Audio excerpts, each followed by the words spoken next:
Saya sangat excited mengenai program pendidikan teknologi di Indonesia. Excited karena satu, alasan pertama adalah ya itu memang bidang saya sebelumnya. Jadi saya sedikit bias ya, itu harus saya akui.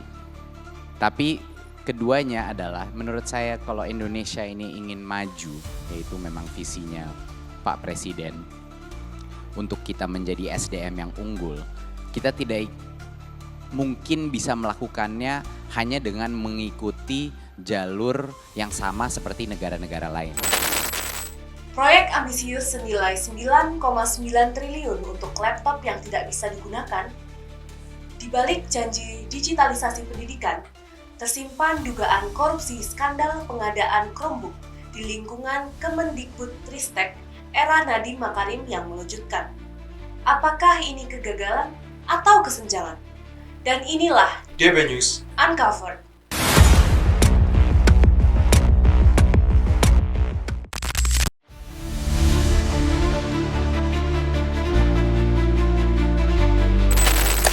Pada 2019, Kemendikbudristek meluncurkan program digitalisasi pendidikan dengan pengadaan laptop Chromebook untuk sekolah-sekolah di Indonesia. Tujuannya adalah mendukung asesmen kompetensi minimum atau AKM dan mempercepat integrasi teknologi dalam pembelajaran.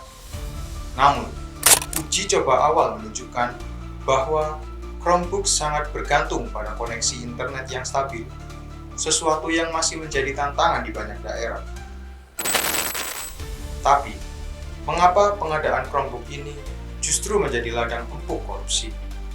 Mari kita tengok lebih dalam bagaimana proses ini bisa dijadikan celah bagi permainan kotor oknum tertentu. Skema pengadaan pemerintah, terutama dalam proyek digitalisasi pendidikan, memang melibatkan banyak pihak, mulai dari penyedia perangkat, kontraktor, hingga internet kementerian sendiri. Inilah titik rawan yang sayangnya belum mampu diamankan sepenuhnya. Tidak jarang terjadi, tekanan untuk menyerap anggaran di akhir tahun menjadi alasan mengapa proses pengadaan seringkali dilakukan terburu-buru. Akibatnya, proses evaluasi vendor pun dilakukan secara tergesa-gesa, tanpa verifikasi lapangan yang memadai.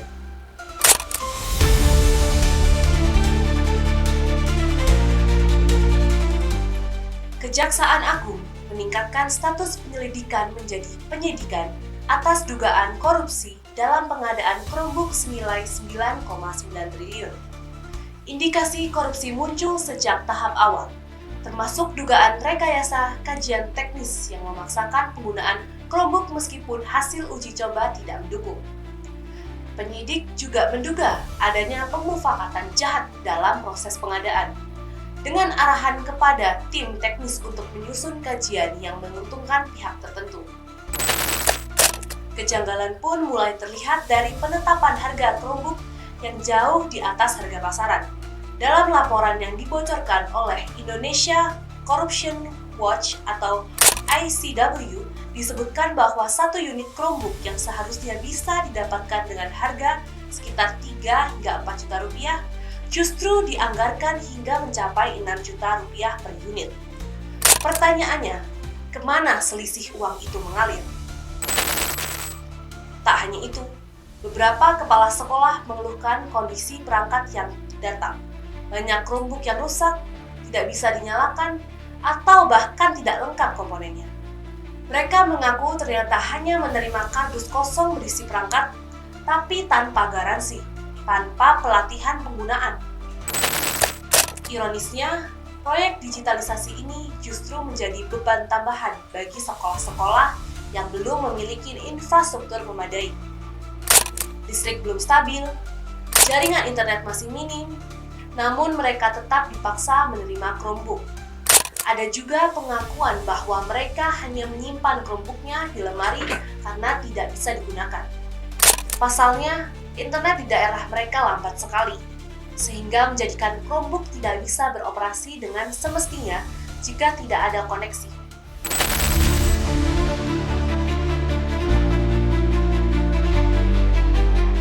Kejagung telah memeriksa 28 saksi termasuk 2 mantan staf khusus Menteri Nadiem Makarim. Penggeledahan di apartemen mereka menghasilkan penyitaan barang bukti penting seperti laptop, ponsel, dan dokumen. Dari sisi hukum, sejatinya pola korupsi dalam pengadaan barang seringkali melibatkan jaringan yang luas, bukan hanya 1-2 pelaku.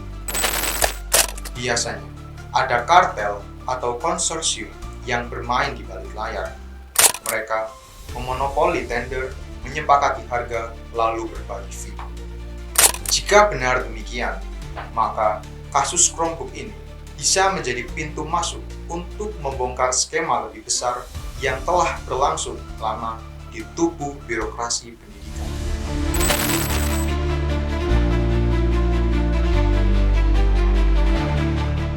Skandal ini menimbulkan pertanyaan besar.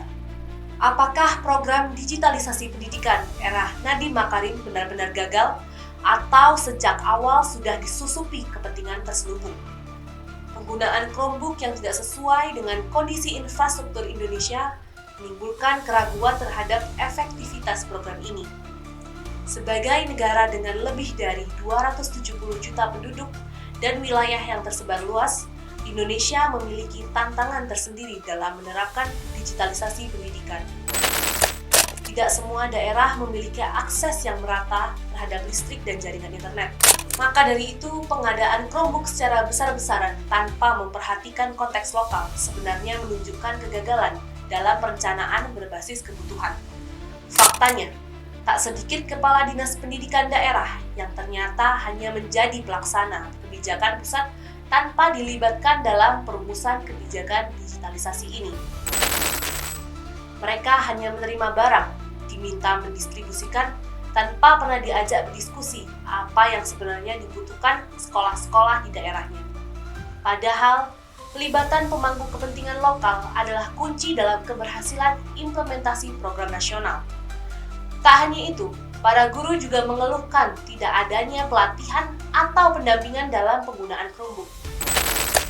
Banyak dari mereka yang bahkan belum terbiasa menggunakan perangkat digital dalam proses mengajar. Akibatnya, perangkat hanya menjadi barang pajangan dan siswa pun tidak memperoleh manfaat maksimal dari alat bantu pembelajaran tersebut. Kondisi ini diperparah oleh minimnya pengawasan dari Inspektorat Jenderal dan lembaga penegak hukum di tahap awal pelaksanaan.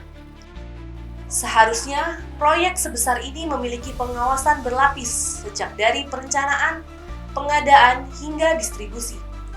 Namun kenyataannya, banyak kepala sekolah merasa takut untuk bersuara karena khawatir terkena dampak administratif atau politik.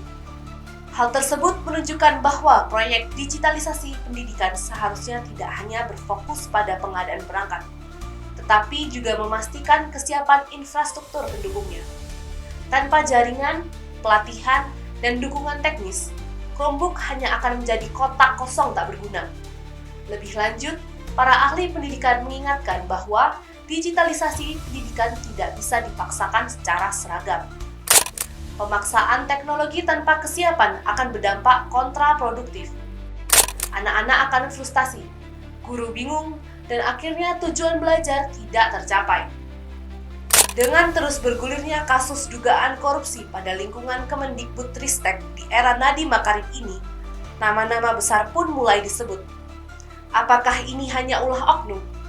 Atau ada struktur yang lebih dalam yang sengaja menutupi praktik culas ini? Kita akan terus mengikuti perkembangan penyidikan kasus ini. Apakah Nadiem Makarim akan dipanggil? Apakah ada pihak lain yang terlibat? Yang jelas, masyarakat kini menunggu jawaban tegas dari pemerintah. Publik menuntut transparansi dan keterbukaan informasi. Laporan hasil audit proyek ini perlu dipublikasikan secara luas. Siapa saja penyedia perangkat, berapa nilai kontrak, dan bagaimana hasil pengawasannya. Semua harus dibuka ke publik. Dengan demikian, masyarakat bisa ikut mengawasi dan mencegah terulangnya kasus serupa di masa depan. Tak kalah penting, momentum ini harus digunakan untuk mengevaluasi kembali arah kebijakan digitalisasi pendidikan pendidikan nasional. Apakah pemerintah benar-benar ingin membangun generasi yang cakap teknologi? Ataukah proyek ini hanya menjadi ajang pembelanjaan anggaran semata?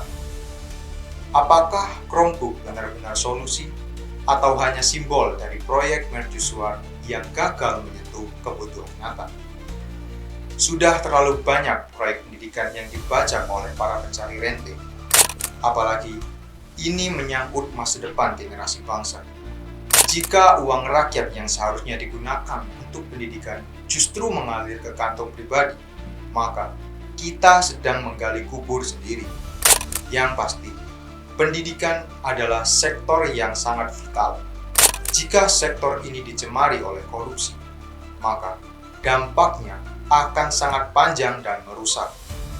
Anak-anak kehilangan haknya untuk belajar dengan layak. Guru kehilangan motivasi untuk mengajar, dan kepercayaan publik terhadap sistem pendidikan pun akan runtuh. Kita semua punya peran untuk mengawasi, bukan hanya KPK, tetapi juga media, masyarakat sipil, orang tua, dan guru. Mari kawal bersama pendidikan kita, karena masa depan bangsa ditentukan oleh integritas hari ini. Tetap bersama DB News untuk informasi terbaru. Jangan lupa untuk like, share, and subscribe agar tidak ketinggalan berita penting lainnya.